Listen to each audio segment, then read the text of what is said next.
ஷேய், நீதிமான் கணக்கு போடுதாரு. நல்லா புரிஞ்சுக்கோ.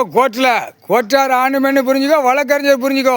தப்புக்கு அவர் ஆடை கொடுக்கல, தப்பு செஞ்சு அம்மூட்டும் தப்பு கணக்கில் தான் நீதிமன்றம் கோர்ட்டில் நீக்கி அம்மூட்டும் தப்புக்கு எவ்வளோ நாள் ஆகுது? நாலு பொழுதுமா போய்கிட்டு இருக்கு.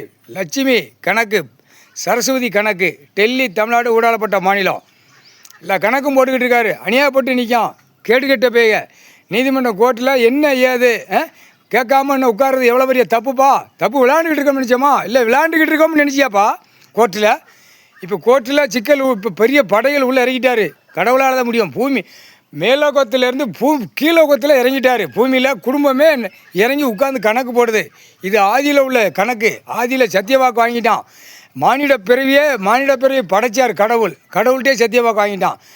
கடவுளில் அவர் சத்தியப்பிரமாணம் பண்ணுறவர், சத்தியப்பிரமாணம் கொடுத்தவர் எல்லா கணக்கும் முடிச்சிட்டாரு. குடும்பம் நான் பூமியில் இறங்குவேன். அதான் பூலோகத்தில் உள்ள பூமி விவசாய மண். விவசாயத்தில் நான் பூமியில் இறங்கையில் தப்பு செஞ்சவனுக்கு மானிட பிறவிக்கு தக்க தண்டனை கொடுக்குற கணக்கு ஏடு ஓலைச்சோடு கணக்கு, பஞ்சாங்கத்து கணக்கு இருக்குது. புரியுதா இல்லையா? பூமியில் இறங்கியிருக்காரு. இன்னும் நீ கேட்காம இருந்தால் எவ்வளோ பெரிய தப்பு.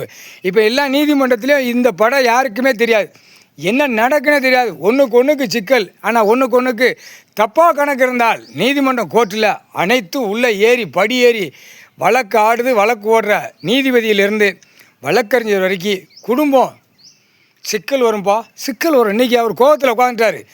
நான் உட்காந்துருக்கேன், என்ன கேள்வி கேட்காம உட்காந்துக்கிட்டு இருக்கான் அப்படின்னு. அப்போ அடுத்தாப்பில் சாப்பாட்டு உணவு இல்லாமல் இப்போ தடவை விட போகிறாரு.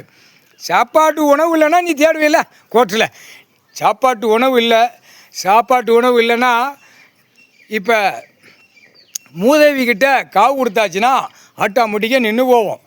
சாப்பாட்டு உணவு வராது, மாய மந்திரமாக மறைஞ்சு போவோம். இப்போ என்னத்தை சாப்பிடுவோம்? மானிட பிறவி. சாப்பாட்டு உணவு பூமியில் கொடுக்க போய் தானே அழிச்சு நாசம் பண்ணுதான். இதெல்லாம் தெரிய வேண்டாமாப்பா? கல்வி படிச்சிருக்கியல்ல, கல்வி படிச்சிருக்கிய. கல்வி படிப்பால் சிந்திச்சுப்பார், கோர்ட்டில் சிந்திச்சுப்பார், செயல் பண்ணிப்பார். இது முடியலையா? அதுக்கு தான் கேள்வி கேட்காரல. வா என்கிட்ட வந்து கேள்வி கேளு. செகண்டில் இராணுவ வானரப்படை இறக்கி விட்டுட்டு சும்மா துவைச்சி விட்டுருவேன் அப்படின்னு. புரியுதா இல்லையா? சிட்டி கிராமத்தில் அவ்வளோ திங்கிக்கு உணவு இருக்க போய் தான் ஆடுது. ஆணும் பெண்ணும் ஆட்டத்தில் இருக்குது. புரியுதா இல்லையா? தமிழ்நாடு முழுவதும் ஆட்டத்தில் நிற்கும் அரசியல்வாதி. அவன் தான் சொல்லுதார்ல, 7 செம்ம சேட்டை செய்வேன் நான் பூமியில் மேலோகத்திலேருந்து பூலோகத்தில் நான் இறங்கினோடனே என்கிட்ட சேட்டை பண்ணுவான் அப்படிங்கிற கணக்கு அவரே சொல்லுதார். என்கிட்ட சேட்டை பண்ணுவான்.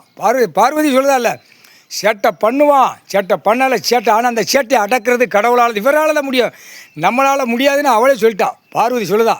அப்போ எவ்வளோ பெரிய சேட்டை ஆண்டா, கேடுகட்ட பையலை பூரா கேடுகட்ட பைய பூரா பூமியை அழிச்சு காலையில் எழுந்திரிச்சு அழிக்கிறதுக்கு போகிறான். எங்கே அழிக்கணும்? இதெல்லாம் பார்க்கலையாப்பா? பார்க்கலையா? நிலப்பரப்பு கிடக்குன்னு அழிக்கான். ஒரு சாதாரண ஒரு பேப்பரை அடித்து அழிக்கான். உயிர் வாழ என்ன? அந்த கேள்வி கடவுள் இன்னைக்கு கணக்கு போட்டார். புரிஞ்சுக்கோ, கணக்கு போட்டாச்சு. ஆனால் ஆட்டாமுட்டிக்க துவைச்சி எடுத்து போடுவார். கணக்கு வழக்கு எதில் நிற்கி கம்ப்யூட்டர் பெட்டி அவர் கையில் இருக்கா? அவர் பேனா பிடிச்சி பார்த்துக்கிட்டு இருக்காரா? கடவுள் கரண்டு மாதிரி பார்ப்பார். கரண்டு மாதிரி கணக்கு எடுத்துருவார். எப்படி கரண்ட் சர்றன்னு போகுது அந்த மாதிரி செகண்டில் கணக்கு எடுத்து முடிச்சிருவார். அவரால் தான் முடியும். அதுதான் கம்ப்யூட்டர் பெட்டி கையில் வச்சுருக்காரு. இந்த கம்ப்யூட்டர் பெட்டியில் எல்லாம் மாட்டி நிற்கான் அந்த கணக்கு. இன்னும் காலக்கையை வீசிட்டு போகிறான். அப்போ பார்வதி அம்மாளுக்கு எவ்வளவு மனசங்கட்டம் இருக்கும். பாண்டிடப்பே உட்கார்ந்துருக்காரு, அறிவேட்டத்தனமாக இருக்கானேன்னு அது சொல்லுது. அறிவே இல்லையே, உட்கார்ந்துருக்காரு.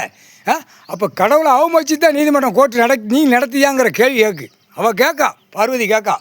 கொஞ்சமாக யோசனை வேண்டாமாப்பா? யோசனை வேண்டாமா? உனக்கு கணக்கு வழக்கு ஏற்றி வச்சுருக்காரு. இங்கே வா, இந்த கணக்கை பாரு, என்ன பண்ணி வச்சுருக்கான்னு பாருங்காரு. 5 வருஷமாக என்ன சேட்டை பண்ணியிருக்கான்? அப்போ இவ்வளோ ஆண்டு காலமாக நிலப்பரப்பு பூரா உட்காந்து அழிச்சு வச்சுருக்கான். 7 செம்மத்து சேட்டை செஞ்ச அரசியல்வாதி, கேடுகட்ட வேக மன்னராட்சி, ஜமீன் கணக்கு, அரசியல்வாதி.